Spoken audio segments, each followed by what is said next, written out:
Seja bem-vindo a mais um Clube do Livro, seu programa semanal de dicas de leitura para você participar com a gente aqui de uma roda de conversa.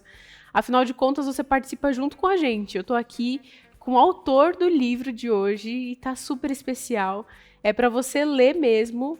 Essa leitura para todo cristão que sabe que entrar em todas as áreas, todas as frentes da sociedade é importante para espalhar o reino, para falar sobre coisas boas, para ser influência, né? Para ser o sal da terra.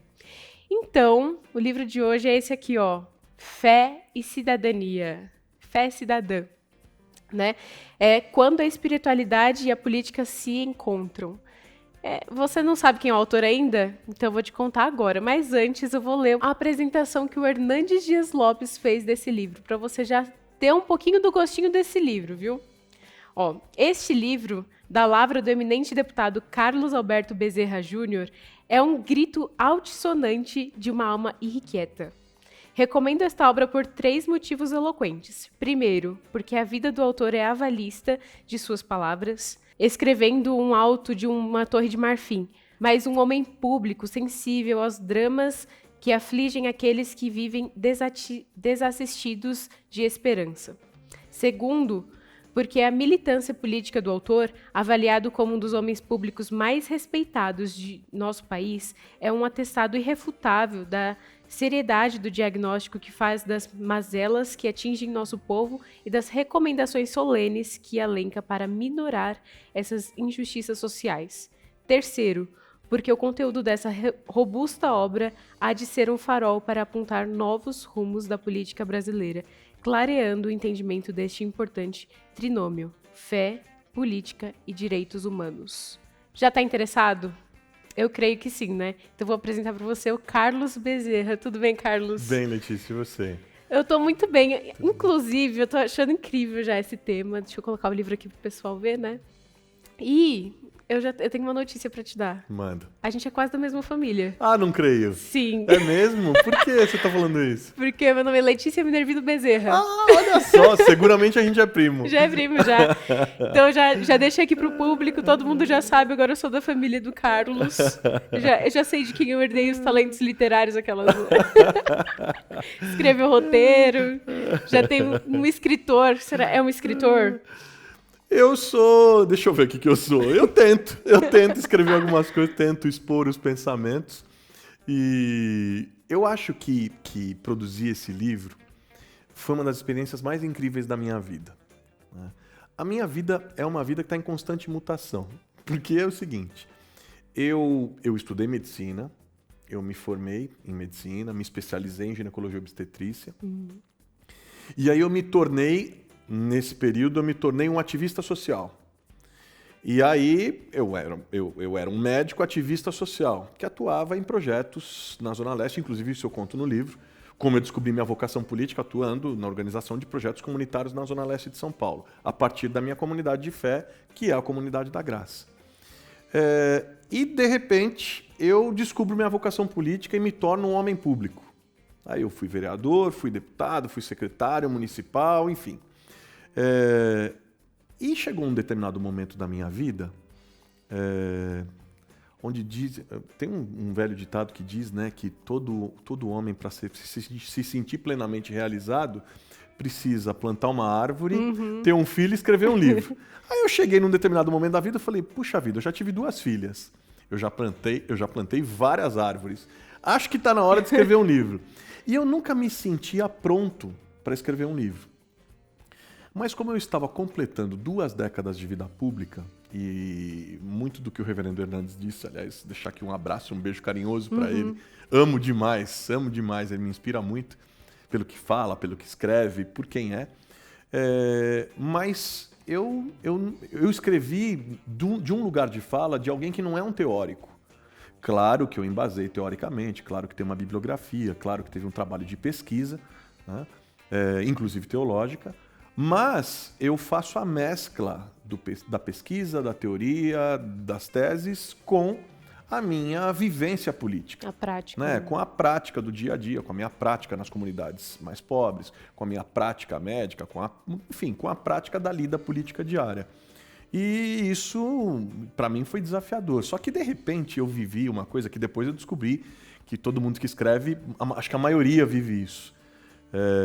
Até um dos grandes escritores que é minha referência, o argentino, o Jorge Luis Borges, ele disse uma vez que assim, ele publicava livros para se livrar deles, entendeu? Porque senão ele ficava corrigindo e nunca chegava ao fim. E eu vivi essa experiência, porque foram meses onde escrevia, terminava, aí terminava um capítulo, aí voltava.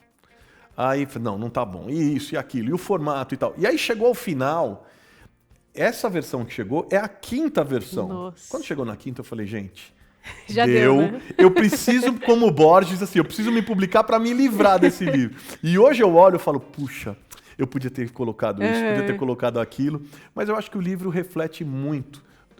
O livro é como um filme, o livro é como uma fotografia, o livro é como um quadro, o livro é como uma obra de arte. Ele reflete muito o momento que você está vivendo. O momento que você está vivendo. E esse livro reflete isso. Ele é por assim dizer, ele é o fechamento de um ciclo para o início de um novo ciclo. Ele é o fechamento de um ciclo de 2 décadas de vida pública, onde eu estou conversando com o meu leitor e com o meu eleitor e com a minha eleitora, apontando caminhos para quem quer, como cristão, quem quer participar da vida política, numa perspectiva completamente alternativa a esse modelo tradicional que a gente tem visto de envolvimento dos evangélicos na política brasileira. E como que isso é importante, né? Porque a gente vive numa cultura de que se você é político, você é corrupto, você é mal visto, você não tem uma fé firme, né? E quando a gente se depara com uma obra dessa, quando a gente se depara com um testemunho desse, é um sinalzinho de tem esperança, né? É o que a gente vê lá na Bíblia. Estava lendo Zacarias hoje, e aí ele fala, né, sobre o pobre, a viúva, o estrangeiro. E aí eu fiquei pensando, gente, Deus fala isso, há muito tempo. Fala sobre, não que o evangelho se trata só de política, mas é importante. Claro. É importante, tá em todas as frentes. E aí eu queria que você falasse um pouco por que você decidiu falar sobre fé cidadã. Por que isso é um tema relevante? Primeiro porque é muito pouco falado. As expressões de cidadania que são frutos da fé cristã são pouco faladas, são pouco exploradas. Segundo, porque eu queria apontar outros caminhos. Eu não tenho nenhuma pretensão de apresentar caminhos melhores do que os outros, ou de fazer qualquer julgamento de mérito de quem quer que seja. Mas eu faço uma análise a partir, como eu disse, de um lugar de fala privilegiado, porque é de dentro do parlamento, é de dentro do lugar onde se tomam as decisões, é de dentro de um partido, é de dentro da realpolitik, desse mundo da realpolitik, que eu falo o que eu falo. E que eu vejo ser importante, porque o que me moveu a escrever o livro? Eu disse, o que me moveu foi já o acúmulo de anos de experiência. Segundo, que a gente vê no Brasil hoje, especialmente daqueles que não são cristãos, eles olham para o mundo evangélico, né, e entendem o mundo evangélico como um bloco homogêneo. E o mundo evangélico é tudo menos um bloco homogêneo. Né? Aliás, a nossa grande força e vulnerabilidade está nessa coisa nossa protestante. A gente discordou, eu vou para lá, o outro vai para cá e tal. E nós temos essa pulverização, essa capilaridade enorme que hoje tem a igreja evangélica, exatamente por isso, porque a gente não tem nenhum comando centralizado. Né? O mundo evangélico é um mundo muito diverso e tal. E que representa muitas correntes, que tem muitas ênfases teológicas, enfim, é uma riqueza incrível e uma diversidade incrível. E o que eu percebo é que quando se olha para a atuação evangélica na política, como eu estava dizendo, as pessoas olham e acham que é só daquele jeito. A tendência é imaginar que aqueles que têm maior visibilidade na mídia são o modelo único de participação política evangélica. E não são. Né? Não são. Muitas vezes eu falo até com tristeza, mas, por exemplo, eu vejo grande parcela dos evangélicos que estão na vida pública, que participam com mandatos e tal, sem qualquer diálogo com os movimentos sociais, sem qualquer participação comunitária. É raríssimo você ver um evangélico com mandato, uma evangélica com mandato, presente nas comunidades, presente nas favelas, presente nos hospitais públicos, denunciando desmandos em escolas públicas, denunciando desmandos no próprio mundo da política, mas eu não estou nem falando do próprio mundo da política, eu estou falando desses desdobramentos de uma participação popular. É difícil você ver mandatos evangélicos comprometidos com a transformação local de bairros, de cidades, na luta por levantando bandeiras que de fato tenham a ver com demandas da população, tenham a ver com a justiça. E em virtude disso eu falei, bom, é tempo da gente apontar outros caminhos e outras referências, inclusive para quem está vindo atrás. Porque a nova geração está olhando e falando assim, bom, então o modelo evangélico na política é o modelo da bancada evangélica no Congresso Nacional. E o meu livro se propõe a dizer o seguinte, não é. O nosso modelo, pelo menos para mim, não são essas as referências que eu tenho. Eu não penso que, para mim, a bancada evangélica no Congresso Nacional, inclusive, não reflete o que eu penso, não só politicamente, mas teologicamente. Né? O que não quer dizer que eu os desrespeite, o que não quer dizer, inclusive, que não seja legítima e democrática a participação desses que acreditam nesse modelo. Ok. Agora, há um outro modelo que historicamente foi esquecido. Por exemplo, quem são minhas grandes referências quando eu falo de política? Como parlamentar, o William Wilberforce, que foi um parlamentar inglês, discípulo do John Wesley, fundador do movimento metodista, onde eles, junto a um grupo de irmãos, se reuniram na Inglaterra do século XVIII para denunciar o pecado da escravidão. Falaram, a escravidão é pecado, precisa ser denunciado como pecado, e nós precisamos atuar politicamente para acabar com isso. Porque isso oprime, isso mata, isso exclui as pessoas, né? Isso transforma, talvez um dos pecados mais graves. Você roubar de um ser humano a humanidade dele, transformá-lo num objeto de troca e de venda. Então, a escravidão, pouca gente sabe, inclusive no mundo evangélico, que a escravidão caiu na Inglaterra e caiu no mundo porque um parlamentar inglês, irmão nosso, de nome William Wilberforce, foi quem passou 3 décadas da sua vida lutando para que se vetasse o comércio e o tráfico de escravos. Né? Caiu na Tomou Inglaterra, uma atitude. depois caiu no mundo. Outras referências. Você tem o reverendo Martin Luther King, que era um homem do púlpito e que usava as escrituras para denunciar o pecado do racismo. Para denunciar o pecado do racismo. Esse pecado que muitas vezes, lamentavelmente, não é visto como pecado, que muitas vezes é normalizado, onde as pessoas acham normal, alguns, por causa da cor da sua pele, se acharem mais do que outros, se acharem no direito de humilhar outros. Isso é pecado, precisa ser denunciado como pecado, e a gente precisa se organizar de forma cidadã a encontrar caminhos públicos para que isso seja rechaçado. Você tem o arcebispo, pastor Batista. Falei, tô falando, tá passando por tudo aí. Pode falar. Tô falando do Wilberforce, metodista. Você tem um pastor batista, que era o reverendo Martin Luther King, crucial na luta contra o racismo nos Estados Unidos, crucial na luta pelos direitos civis, mudou a história do país por causa da sua leitura bíblica, por causa do seu comprometimento de fé, por causa do exercício da sua fé cidadã. Você tem o arcebispo Desmond Tutu, anglicano, um dos conselheiros, uma das influências espirituais mais fortes de Nelson Mandela, que mudou. Juntos eles mudaram a realidade da África do Sul, onde havia uma igreja que normalizava o regime do apartheid, normalizava que negros e brancos eram diferentes em direitos, que os negros estavam excluídos da participação na sociedade, de direitos elementares e básicos. Enfim, do arcebispo Desmond Tutu a frase, que inclusive eu cito no meu livro, de que não há nada mais político do que dizer que religião e política não se misturam. Por que ele está falando isso? Porque o que diziam para eles à época, olha, vocês que estão na igreja, nada de denunciar a injustiça, não. Nada de denunciar o apartheid, não. Porque essa coisa de política, isso daí é pecado. Isso daí, não. Política e religião não se misturam. E as igrejas funcionavam, as igrejas daquela época, as igrejas cristãs das décadas de 60, 70, 80 do século XX, na África do Sul, funcionavam como um refúgio, como um abrigo para aqueles que enfrentavam o regime, né? A igreja foi um foco de resistência. E já que a gente falou em resistência, falar em mais uma referência. A gente pode falar, por exemplo, no reverendo Dietrich Bonhoeffer, né?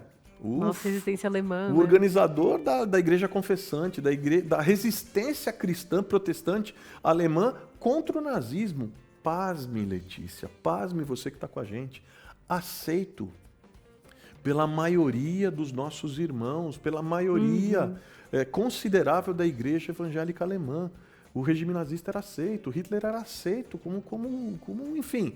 Aliás, numa distorção de um texto bíblico, que ainda hoje é muito utilizado, o texto de Romanos 13, quando se fala, essas autoridades foram todas instituídas por Deus, logo, não nos cabe refutá-las e sim orar por elas. Isso é uma distorção bíblica, porque o texto de Romanos 13 diz o seguinte: as autoridades foram instituídas por Deus para a promoção da justiça. Logo, no momento em que uma autoridade deixa de promover a justiça e passa a promover a opressão, como era o regime nazista, ela não tem mais a bênção de Deus, ela não tem a legitimidade de Deus. E aí cabe a nós, enquanto cristãos e como discípulos de Jesus, filhos de Deus, enfrentarmos esses regimes, né? O que seria... Imagina, você consegue imaginar, por exemplo, as parteiras do Egito? Faraó, autoridade instituída por Deus, não pode ser questionada. Aí Faraó disse o seguinte: mata todos os primogênitos. Imagina se as parteiras não tivessem falado de jeito nenhum. Isso é contra o princípio mais elementar, os princípios mais elementares de Deus. Uma agressão à vida é uma agressão a Deus. Não. Nós vamos não só preservar, como nós vamos preservar o Moisés. E aí o Moisés, protegido pelas parteiras, acaba sobrevivendo e a história todo mundo conhece, se transforma no libertador. Então, nós precisamos tomar cuidado com essas inverdades. E esses são temas que eu trato no livro. Trato no livro a conexão entre fé, justiça social, direitos humanos, que não podem ser compreendidos como temas. Justiça social e direitos humanos não podem ser compreendidos como temas de um segmento ideológico. Não, eu acho que isso é muito perigoso, né? Demais. Porque se a gente fala disso, de justiça social, de ação social, parece que a gente já é colocada num nicho de gente com um tipo certo de ideologia política. Quando, na verdade, se trata de você exercer a sua fé de forma prática, né? É só a prática do evangelho. Esses conceitos, outro dia, no meu Twitter, eu dei uma tweetada falando sobre justiça social e falando sobre ideologia, né? São coisas completamente diferentes. Justiça social é um princípio divino. É um princípio de Deus que permeia as Escrituras. Imutável. É um princípio eterno e imutável. Ideologia é invenção humana. Nós precisamos separar isso. Nenhuma ideologia pode cooptar uma agenda, que para nós cristãos, a agenda da justiça social, essa é uma agenda, assim como a agenda dos direitos humanos, essas são agendas onde a gente não se envolve, eu respeito aqueles que se envolvem com essas agendas, por questões ideológicas, por questões partidárias, nenhum problema com isso. Agora, para nós cristãos, e essa é a minha compreensão como cristão, a gente não se envolve com essas agendas, com a promoção da justiça, com a garantia de direitos, por uma questão ideológica ou partidária apenas. A gente se envolve com isso porque são imperativos da fé cristã. Exatamente. Quem inseriu o contexto, o conceito de direitos humanos no mundo que a gente vive, essa é uma discussão do livro, são as escrituras sagradas. É a narrativa judaico-cristã. Isso não é invenção de uma ideologia de esquerda ou de direita. Não é coisa de comunista falar de justiça social. Isso é uma distorção. Aliás, a gente não pode permitir que isso aconteça. Porque isso é um legado histórico, espiritual, desse povo que segue a Jesus. É nosso. Eu vou te dar um exemplo, Letícia, falando sobre a questão... 2 exemplos. Questão de justiça social. Justiça social é um dos temas mais presentes na Bíblia. A Bíblia é um livro que tem mais de 2.000 versículos falando, já que a gente falou de tantos aqui, metodistas, falei metodista, um batista, um luterano e tal. Vamos falar de um presbiteriano, que eu gosto muito, tá? Porque foi no espaço presbiteriano. E quero dizer, uma das principais influências que eu tenho hoje na minha vida, no meu pensamento sobre fé cidadã, eu o cito no livro várias vezes, recomendo o livro dele, que é Justiça Generosa, é um livro bárbaro, que é o reverendo Tim Keller, né? O Tim Keller fala do quarteto da vulnerabilidade, né? Que é o quarteto mais citado ao longo das Escrituras. Mais de 2.000 versículos falam da defesa, falam do dar voz, falam da garantia dos direitos do pobre, do órfão, da viúva e do estrangeiro, do refugiado do nosso tempo. E aí eu já provoco. Se esses que dizem nos representar como evangélicos, no Congresso Nacional, seja lá onde for, nas casas legislativas, no Executivo, enfim, onde for, dizem agir em sintonia com as Escrituras, por que eles falam tanto de coisas que as Escrituras falam tão pouco e falam tão pouco de coisas que as Escrituras falam tanto? Por quê? Exatamente. Porque é uma agenda que mexe com o poder econômico, é uma agenda que não é popular, que não dá voto. É muito mais fácil você xingar, escolher determinados segmentos da sociedade e ficar rotulando e xingando, que não era o que Jesus fazia, inclusive, né? Então, a justiça social é nosso, está nas Escrituras, é um princípio eterno de Deus, é invenção divina. E direitos humanos nasceu, para o mundo ocidental onde nós vivemos, nasceu a partir da narrativa judaico-cristã. É sempre bom lembrar que a Declaração Universal dos Direitos Humanos, a carta fundante da Organização das Nações Unidas, da ONU, no pós-Segunda Guerra Mundial, um dos documentos de referência da Declaração Universal dos Direitos do Homem, da Carta dos Direitos do Homem, são as Escrituras Sagradas. E por que eu afirmo isso com tanta tranquilidade? Porque quem inventou o conceito de direitos humanos, esse conceito foi inspirado nas Escrituras. Vou dar um exemplo simples. Gênesis 1, 27, 28, 29 ali. A Escritura diz o seguinte, Trindade falando: façamos o homem à nossa imagem e semelhança. Quando Deus faz essa afirmativa tem duas consequências imediatas. E, aliás, a afirmativa é: façamos todos os homens.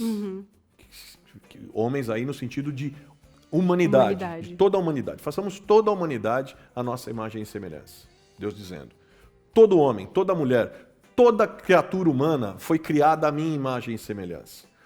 Duas consequências imediatas. Primeiro, nós somos todos, independentemente da idade, do lugar onde a gente nasceu, das características físicas, biológicas, genéticas, enfim, todos somos iguais entre nós. Todos somos iguais. Porque temos a imagem de Deus em nós. Somos iguais em direitos, iguais em dignidade. Segunda consequência imediata. Se todos somos a imagem do Criador, que é santo, logo a vida humana é sagrada. E se a vida humana é sagrada, ela, mais do que preservada, ela precisa ser reverenciada. Ela precisa ser cuidada. Precisa ser respeitada. Logo, toda agressão, toda forma de preconceito, toda forma de violência, de segregação, toda forma de opressão contra essa vida humana é uma afronta direta ao Criador. É blasfêmia contra o Criador. Logo, proteger a vida, garantir direitos desses seres criados à imagem e semelhança do Criador é imperativo de fé para toda e qualquer pessoa que diz professar a fé cristã ou seguir a Jesus de Nazaré. E é importante a gente educar as crianças nessa perspectiva, né? Criar os nossos filhos tendo a perspectiva de que todo ser humano é importante, a vida dele é importante. Claro. Eu lembro que na faculdade, eu fiz faculdade de Mackenzie, né? E lá a gente tinha uma matéria, todos os cursos têm a matéria de ética e cidadania. E que a gente aprende isso, a gente aprende... Nossa, tinha um professor que ele fazia várias dinâmicas, assim, pra gente ver como que a gente desvaloriza a vida humana na nossa própria cabeça e a gente não percebe, né? Aí, depois dessas aulas, eu percebi o quanto que ele dava um viés bíblico. A gente tinha aula também de ética bíblica, né, no curso de teologia. E aí eu consegui fazer essas duas comparações, porque era muito interessante você ver como que a Bíblia traz para as nossas vidas a forma de você não deixar a fé no campo teórico, mas você trazer a fé para o campo prático. E aí, como que o cristão hoje traz a fé para o campo prático? Ele precisa entrar para a política? Como que ele faz isso como um cidadão, né?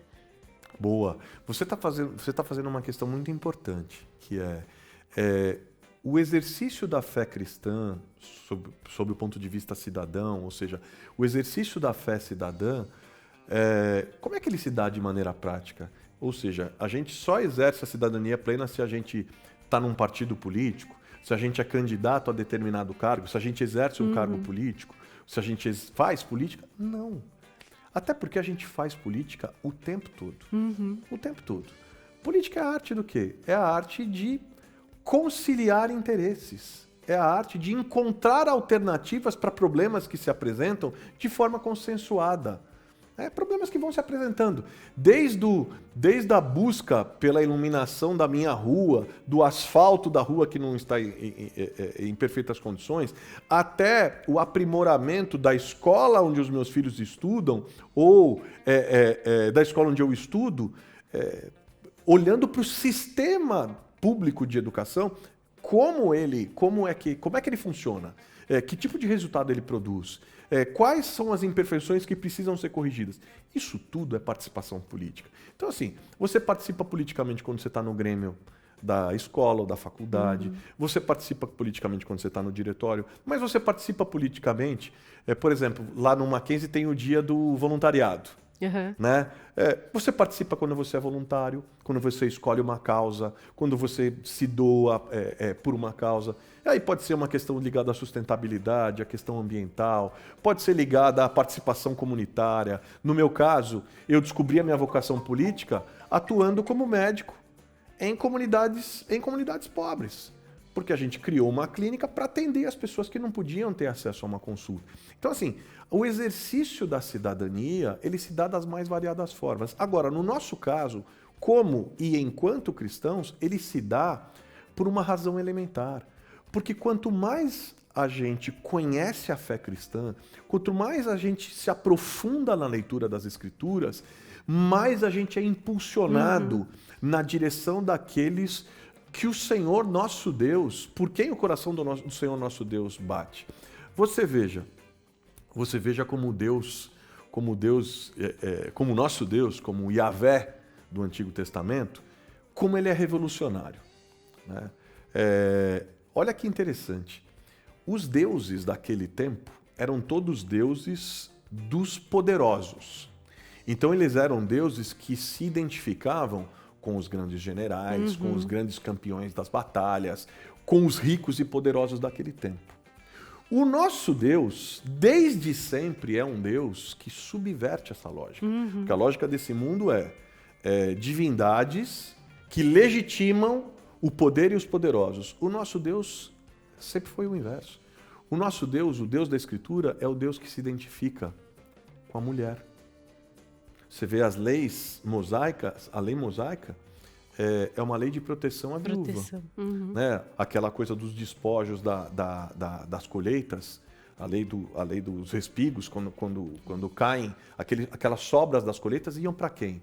Vocês não pegam, porque isso vai para sustentar as viúvas. A própria Ruth, né, que está na história da redenção. Muito bem lembrado, a Ruth. Né? Então, assim, você vê um Deus preocupado com a dignidade, com a preservação da dignidade da mulher, num tempo, vamos lembrar, onde as mulheres eram considerados seres sem alma e que sequer têm seus nomes citados na genealogia porque não eram considerados seres humanos plenos. Mas o nosso Deus, não.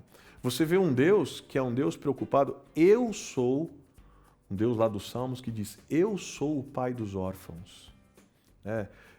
Numa sociedade onde você valia pela família que você pertencia, pelo sobrenome que você tinha e o clã do qual você fazia parte. Quando alguém se tornava órfão, vamos lembrar do contexto que isso está escrito, eram nômades. No contexto que você está órfão, você perdeu tudo. Exatamente. Deus diz, espera aí, eu sou o pai dos órfãos. Ele está apontando o caminho.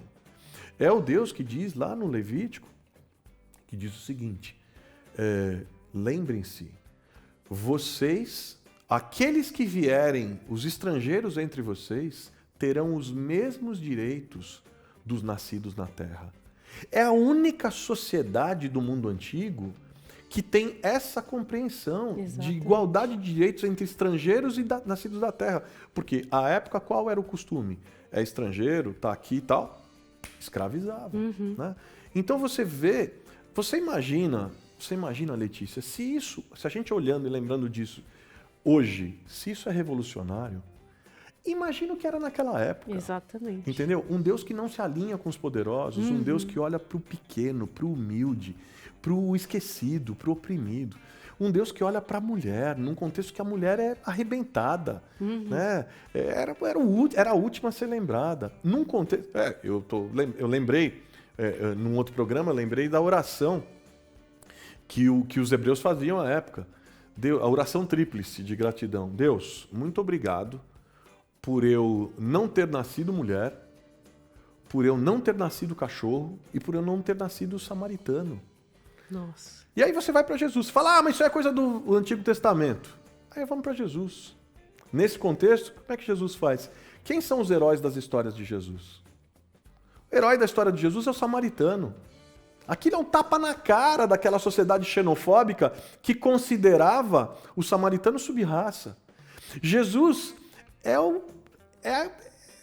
é quem dá dignidade à mulher. Exatamente. Aquela mulher que vai ser apedrejada de forma injusta. Porque cadê o homem? Peguei em adultério, vai apedrejar porque a lei... Cadê o homem? Cadê o homem? Zarpou, né? Você vê que esse papo de machismo é coisa antiga, né? Antiga. Coisa velha. Sumiu. Vamos apedrejar a mulher. Jesus fala, não. E a lei está dizendo... Jesus fala, não vou contestar a lei, só quero dizer uma coisa a pra mulher você. do vaso de alabastro, Pronto, né? pronto. Tocou em Jesus, nos pés de Jesus. A mulher do fluxo de sangue. A mulher do fluxo de sangue que toca Jesus e à época era era proibido. impuro, né? Era proibido que uma mulher tocasse ou dirigisse a palavra a um homem em público. Ela toca Jesus. Jesus faz questão de parar, de olhar e falar, peraí, alguém me tocou. Alguém me tocou. E de mim saiu virtude. Ele olha para aquela mulher e fala, mulher, é a tua fé. Ele faz questão de distinguir, de dar uma dignidade àquela mulher única, singular, que é coisa de Jesus. Né? Não dá para ser discípulo de Jesus e não ter uma prática de fé nessa direção. Ele fala com a samaritana. Quem falava com o samaritano, ele vai lá e fala com a samaritana. Ele vai lá e fala, vocês querem, ela é pecadora, a outra lá, da adúltera é pecadora? Tá. Quem não tiver pecado, joga a primeira pedra. Né? E não para por aí. Eu vejo nos detalhes Jesus respeitando essa dignidade, valorizando essa dignidade, porque aquela mulher, nesse contexto todo que a gente está falando, desvalorizada, achincalhada, desmoralizada, né? Ela está lá, todo mundo com pedra na mão, as pessoas vão embora, e ele agacha, vai até aquela mulher, olha nos olhos dela e fala para ela, mulher, eles não te condenaram, eu também não te condeno, mas vá. E ele era o único que podia, né? Era o único que podia, ele diz, eu não condeno, e ainda diz o seguinte, vá, e não peca mais, repensa a sua vida. Esse caminho pelo qual você está seguindo não é um caminho de vida, é caminho de morte. Entendeu? Sabe, religioso faz o quê? Aliás, a lógica de Jesus, né? Religioso faz o quê? Religioso quer denunciar pecadora publicamente. Jesus, com pecadores, é interessante, que publicamente ele acolhe. E na individualidade, ele fala, ele aponta, né? Não repita mais isso, não faça isso. Então, é importante a gente trazer isso, e eu acho que o livro traz muito dessas figuras, traz exemplos também práticos, né, do que eu vivi como jovem médico, construindo um projeto social, de como eu descobri minha vocação, do quanto essa vivência perto da desigualdade, da pobreza, enfim, disso que a gente vê aqui em São Paulo, do lado da gente. Exatamente. Do quanto isso me mobilizou, não só a mim, mobilizou um grupo de jovens no início, a uma ação organizada, fruto da sua fé, e que é uma fé, o que é a fé cidadã? É uma fé que crê. Quando me perguntam o que você entende por fé cidadã, eu falo que é uma fé espiritualmente vibrante. Espiritualmente vibrante. Apaixonada pelas Escrituras. Apaixonada pelo conhecimento. Aberta às manifestações todas de Deus. Queira Ele se manifestar do jeito que quiser.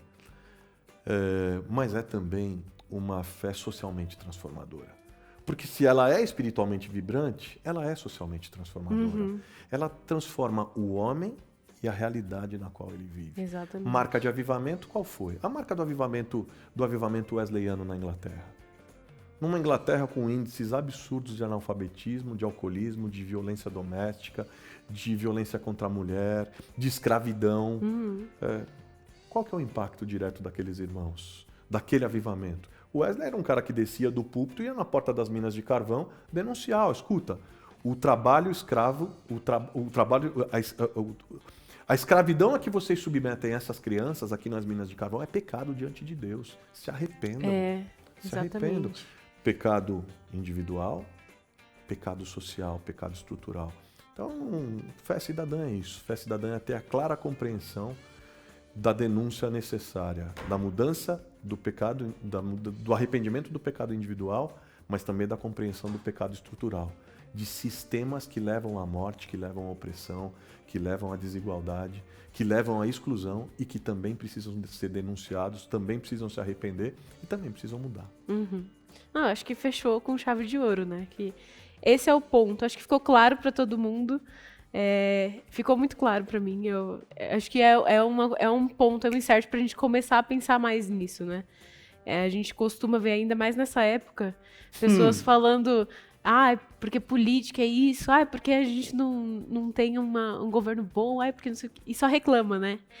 E diante de tantas coisas que vem acontecendo, que tá aparecendo na mídia, e parece que quanto mais a gente cutuca, mais sai, né? Mais fede. Eu vejo muitos cristãos já chegaram a mim para falar, o que você acha disso? Como que a gente pode mudar isso? E a gente entender que a redenção não está no homem, não está numa ideologia, mas está em Cristo, né? E como que ele, com a sua palavra, pode transformar essa sociedade? Como que a gente pode atuar, agir, né? Porque eu acho que a gente está numa cultura de muita postagem, de ir lá e postar. Eu acho isso, eu acho aquilo outro. Ativista de Facebook. Ativista de Facebook. Mas o que a gente tem feito, né? Diante disso, eu lembro que eu fui fazer fui para uma instituição filantrópica crente, né? Era os Mochileiros de Cristo, né? E aí eu fui pra ser tia de criança no acampamento, né? E pra mim era uma coisa... Eu gosto de criança, então fui... E quando eu me deparei com a realidade das crianças, eu fiquei, gente, quem tá olhando por eles, né? E aí são poucas pessoas trabalhando lá e fazendo um trabalho assim que eu olhei e eu falei, é gigantesco isso. É gigantesco você olhar e ver que pessoas separaram a vida delas inteira, assim, inteiramente, 24 horas do dia para atender pessoas que não conhecem o evangelho, que têm sofrido abuso sexual, que têm sofrido... violência dentro de casa, que tem sofrido com alcoolismo, que tem sofrido com a pobreza e ninguém faz nada. E aí um cristão que não faz nada, que fala, que é jogar pedra em alguém, né? Não tô falando que não possa falar, né? A gente tem o direito de expressão e tudo mais, mas acho que é uma questão de o que a gente tem feito, é ter essa ligada na mente, falar o que eu tenho feito antes de poder falar alguma coisa, o que eu tenho incentivado. A gente murmura demais, a gente reclama demais. E quando que a gente vai começar a falar e se envolver com as pessoas, de parar e ter um momento de falar com um morador de rua, por exemplo, de dar alguma coisa. Jesus, a gente costuma falar, teve um programa de Vida em Missão aqui na rádio, e a gente falava muito sobre... como que as ações sociais ajudam no evangelismo, né? Jesus não deixava o povo sem comer depois da pregação, e a gente também não pode deixar o povo sem alimento, né? A gente dá o alimento espiritual e dá o alimento físico, né? Então, acho que é o nosso papel como cristão de desenvolver essas frentes, de ter Cristo como central nisso, de se espelhar, de se inspirar na vida de Cristo e e pregar o evangelho para que as pessoas entendam que a vida não é isso aqui só. Mas ela tá aqui pra gente viver, né? E a gente tem que transformar esse meio pra eternidade ser top. Boa. Muito bom. Foi um prazer, Carlos. Prazer foi meu, Nossa, Letícia. é demais. Prazer foi meu. Uma alegria enorme poder participar com você aqui, poder participar com quem tá aí com a gente. E um papo ótimo, fluiu, passou rapidinho, nem vi. Deu um programa de 5 horas quase. Eu queria te agradecer muito, pela participação aqui, agradecer enfim, pela visibilidade ao livro. O Fé Cidadã tem vendido super bem, as pessoas têm comprado, têm dialogado, e agora é um ano de eleição, todo mundo tá cada vez mais se despertando para esse debate, e eu creio que é uma contribuição pessoal, humilde, mas uma contribuição para que esse debate mude alguns focos. Exatamente. Né? E traga outros insights espirituais que são necessários. Exatamente. Até para que não se confunda ou se entenda tudo que se pensa sobre política, sobre evangélicos e política, como sendo um bloco uniforme, um bloco homogêneo. Exatamente. Gente, é isso. Carlos, foi um prazer. O prazer foi meu. Assim, eu espero que tenha te esclarecido muitas coisas. E se você quiser se aprofundar mais no assunto, compre o livro. Vai ser uma bênção para sua vida. Se você tem dúvidas, poxa, segue o Carlos nas redes sociais. Ele posta muita coisa interessante. Eu tava olhando no Facebook agora há pouco. Que legal. Uns vídeos. É um vídeo que você postou sobre direitos humanos e me levou à reflexão, né? De tantas coisas que a gente pode fazer, de coisas que a gente pode falar, estudar. Poxa, se empenhe em estudar, leia o livro, leia vários livros, leia esse Justiça Generosa do Tim Keller, é muito bom também, para que você possa ter argumentos de defender aquilo que você acredita, de falar quando alguém vier com um questionamento, né? Sobre como que você que é crente pensa, né? Como que você é cristão e se posiciona dessa forma e você tenha a razão da sua esperança para apresentar como Pedro, né? É isso, o Clube do Livro fica por aqui. Comenta aqui o que você achou, compre esse livro e a gente caminha junto e até a próxima semana. Tchau, tchau.